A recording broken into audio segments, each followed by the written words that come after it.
Hi all.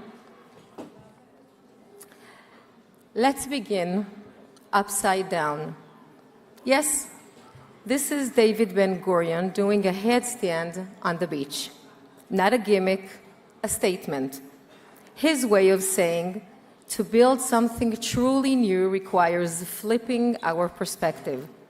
In times of uncertainty, Ben-Gurion shifted how he saw the world in order to stay sharp, centered, and visionary. Long before Ben-Gurion flipped his perspective, Herzl dreamed of a future others couldn't yet see. He taught us that vision isn't just about predicting, it's also about doing. If you will it, it is no dream. In moments of uncertainty, we need flippers that transform the unthinkable into a national vision and action plan. Today, we need both that vision, new thinking, and bold actions. We need to build what we call Israel 3.0. Israel 1.0 was about survival, building a state, absorbing immigrants, defending borders. Israel 2.0 was about success, economic growth, global recognition, startup nation. Israel 3.0 is about resilience, creating national roadmaps and forging leadership that unites us in crisis and propels us forward in times of opportunity. On October 7th, our systems were tested. Some failed, others, people, rose. Soldiers, mayors, volunteers, teachers, grandmothers, they held the line. They showed us what resilience looks like in action. Now, we face a question. How do we build national resilience, not just for today, but for the next generation? At Menomadin, we chose to join this mission, not just to respond, but to redesign.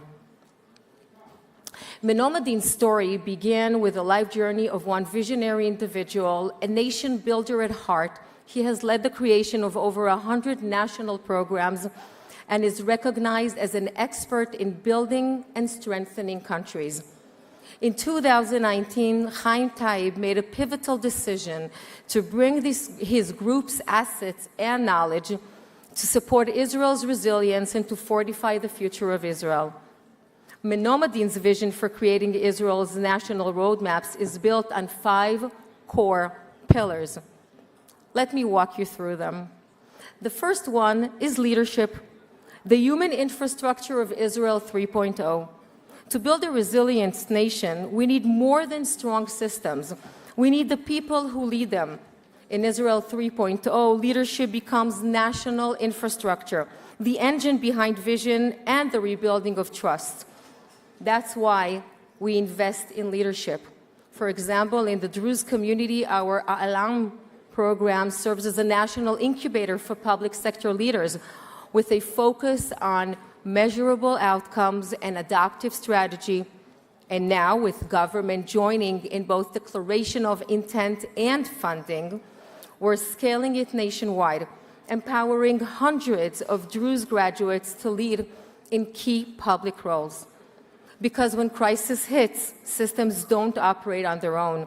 It's people who make the difference. Our second pillar is empowering local municipalities. Resilience isn't just national, it's local. Municipals are where education, welfare, and daily life happen. They are the front line of trust with the people. A local authority is like a net of ropes, each department a rope held together by strong knots. If the ties are weak, the net falls apart. We work to strengthen those ties through a systematic, structured, and long-term approach, ensuring the net can hold whatever falls into it, even in the toughest storms. Building on the metaphor, in Tiberias, for example, we've worked for over 6 years to help the city strengthen the ties between the ropes and ensure the net remains strong and resilient. When 14,000 evacuees arrived after October 7th, a 25% population increase overnight, the systems in Tiberia held.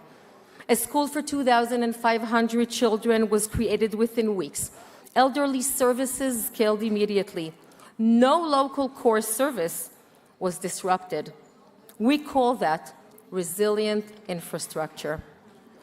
Our third path of action is through regional clusters, scaling capacity, not just response.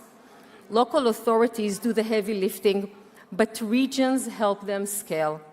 After October 7th, regional clusters played a critical role. They mobilized knowledge, moved resources quickly. They planned beyond the emergency because they had the ability to see beyond the here and now.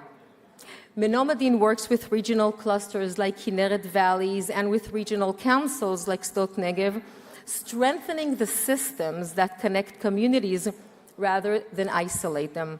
Because a strong Israel isn't built town by town, it's built together. Our fourth strategic path is national roadmaps, turning projects into policy. To truly scale impact, we must go beyond systematic programs and shape national policy. That's the highest, most meaningful form of scale. Take, for example, our national plan, the Right to Good Welfare, adopted by 2 consecutive governments. It's transforming how welfare is delivered and monitored for millions who depend on welfare services in Israel. We don't just support good ideas, we build frameworks that governments can adopt, implement, and scale, because true resilience is embedded in policy. Our fifth and final pillar is a business-like approach. Beyond programs and policy, our business-like approach ensures long-term sustainability. We invest in Israeli startups, the country's leading growth engine, to generate future returns that will fund our mission. That's how we build an evergreen model designed for long-term impact. And we design every initiative to be measurable, scalable, and built to last, just like a smart investment. But impact isn't only measured in numbers, it's also measured in memory, meaning, and moral responsibility. Over the past 2 years, we've led delegations of October 7 survivors and heroes to the March of the Living in Auschwitz. Families of hostages, survivors, descendants of Holocaust victims, now reliving generational trauma. Like Faina and Moshe Cooperstein, Holocaust survivors whose grandson Bar has been held in Gaza for close to 600 days. But even in the most painful place, Faina and Moshe walked, proud, unbroken.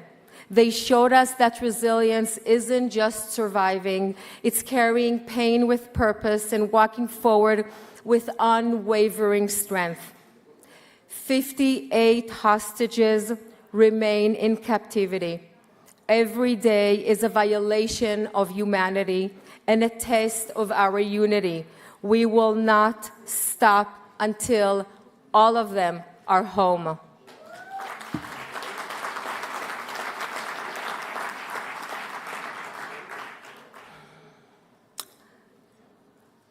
So what is Israel 3.0? Israel 3.0 is not a dream, it's a blueprint, a path from crisis to capacity, from fragility to resilience. It's built around 5 strategic pillars that serve as the foundation for the development and implementation of national roadmaps.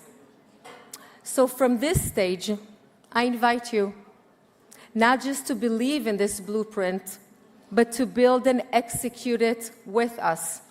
From philanthropists to policymakers, from innovators to mayors, join us. Let's build Israel 3.0 with vision and with impact. I'd like to end on a personal note. I spent part of my childhood just a few miles from here in Brooklyn in a Jewish community at a Jewish day school. As an Israeli child born in Jerusalem, whose world ended at Ben Gurion Airport, I had the profound privilege of coming here in the 80s, reaching a realization that guided my actions to this date. We are more than a country. We are a people bound together across oceans, generations, and destiny. That unwavering sense of mutual responsibility, Kol Israel Arevim Ze Baze, is not just a value. It is the living, breathing strength of our people. And it is what will carry us forward together always. Thank you.